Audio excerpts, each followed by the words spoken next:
আমাকে এক পরিচিত আপা বা ভাবি বলি যাই বলি আমাকে জিজ্ঞেস করছে, আচ্ছা আপা, জামাই কিভাবে বসে রাখা যায়, কিভাবে হাতে রাখা যায়? আমি তাকে বললাম, জামাই কোনোদিনই হাতে রাখা যায় না, বসেও রাখা যায় না।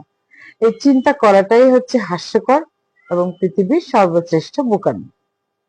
জামাইরা কোনোদিনই হাতে থাকে না, বসেও থাকে না। বরঞ্চ বলুন, যারা চালাক হাসবেন তারা তার স্ত্রীকে হাতে রাখে, বসে রাখে। আর জামাই যদি বা হাজবেন্ড যদি তার স্ত্রীকে তার বসে রাখতে পারে, তাহলে এমনিতেই সেই হাজবেন্ড তার স্ত্রীর হাতে থেকে যায়। কিভাবে? সে তার স্ত্রীকে খুশি রাখছে, স্ত্রীর মন রক্ষা করে চলছে, স্ত্রী খুশি এবং খুশি হয়ে সে তার স্বামীর আবদারগুলো মেটাচ্ছে, স্বামীও তার কথা শুনছে, সবকিছুই একটা নিয়ন্ত্রণের ভিতরে চলছে। সুতরাং তাকে চালাক হতে হবে, হাজবেন্ডকে। বউরা যতই বলুক যে আমার আমাকে ভয় পায়, আমার কথায় উঠে বসে, খুবই কিন্তু ভুল। আমাদের সমাজে একটা প্রচলিত ধারণা যে স্বামীরা বউ দেখে ভয় পায়, বউর কথায় উঠে বসে। গুটি কতক ওয়াইফ আছে যারা হাজবেন্ডকে একটু বসে রাখার চেষ্টা করে, একটু মেজাজি হয় বা বিভিন্ন ছলে বলে কৌশলে জামাইকে কথা শুনতে বাধ্য করে। সেটা খুব কম সংখ্যায়, কিন্তু আসলে কি তাতে সংসার সুখে থাকে? থাকে না। তাই বুদ্ধিমান স্বামীরা তার স্ত্রীকে খুশি রাখে। বসে আসলে শব্দটা খুব একটা গ্রহণযোগ্যতা না। আহ স্ত্রী খুশি থাকলে তার সংসার ভালো থাকবে, সেও ভালো থাকবে, ছেলেমেয়েরা ভালো থাকবে, পরিবেশ শান্তিময় থাকবে, সবকিছুই শান্তিময় থাকবে। পুরুষরা যখন সারাদিন পরে ঘরে ফিরে, তখন স্ত্রীরও যেমন উচিত সুন্দর একটা হাসি মুখে তাকে গ্রহণ করা, তার সাথে বসে একসাথে চা খাওয়া, তাকে চা বানিয়ে দেওয়া।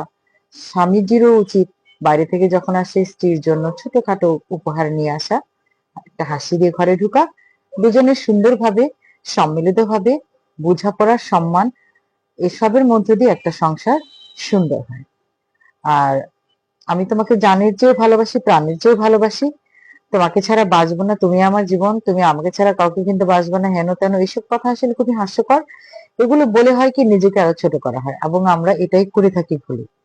এগুলো বলার কিছু না। যার যার জায়গা থেকে যার যা উভয়ের প্রতি সুন্দর আচরণ এবং সুন্দর ব্যবহার থাকলেই সংসার সুখের হয়। সবচাইতে বেশি জরুরি ব্যবহার। ব্যবহার খারাপ করলে তখন আপনি যতই যাই করেন না কেন, আপনি কারো মন পাবেন না। তাই স্বামীকে বলছি, স্ত্রীর সাথে সুন্দর করে কথা বলুন, সুন্দর ব্যবহার করুন, এমন ব্যবহার করুন যেন সে বুঝে আপনি তাকে ভালোবাসেন, আপনি তাকে সম্মান করছেন। তখন অপরপক্ষ আপনাকে এমনিতেই সম্মান দিবে। আর আপনি যদি ব্যবহার খারাপ করেন, তাহলে অপরপক্ষ আপনাকে খারাপ ব্যবহার দিবে। মেয়েরা একটু কোমল মনের হয়, আবেগপ্রবণ হয়, বাবার ঘরে বাবার আদরে বড় হয়। তারা স্বামীর ঘরে এসেও চায় যে একটু আদর করবে, একটু ভালোবাসা দিবে, একটু মিষ্টি করে কথা বলবে, ছোটখাটো গিফট দিবে, এটুকুই চাওয়া। সবসময় যে আপনার শাড়ি, গয়না, বাড়ি গাড়ি এসব কিছু দিয়ে খুশি করতে হবে তা না। সবাই কিন্তু একরকম নয়। একটু সুন্দর ছোট্ট মুখের হাসি, ছোট্ট ভালোবাসার কথা, সুন্দর ব্যবহার, এটাই আপনার সংসারকে সুন্দর করবে। তাই ব্যবহার ভালো করুন, বিশ্বস্ততা অর্জন করুন, সম্মান করতে শিখুন একে অপরকে, তবে সংসার সুখের হবে। সবাই ভালো থাকবেন।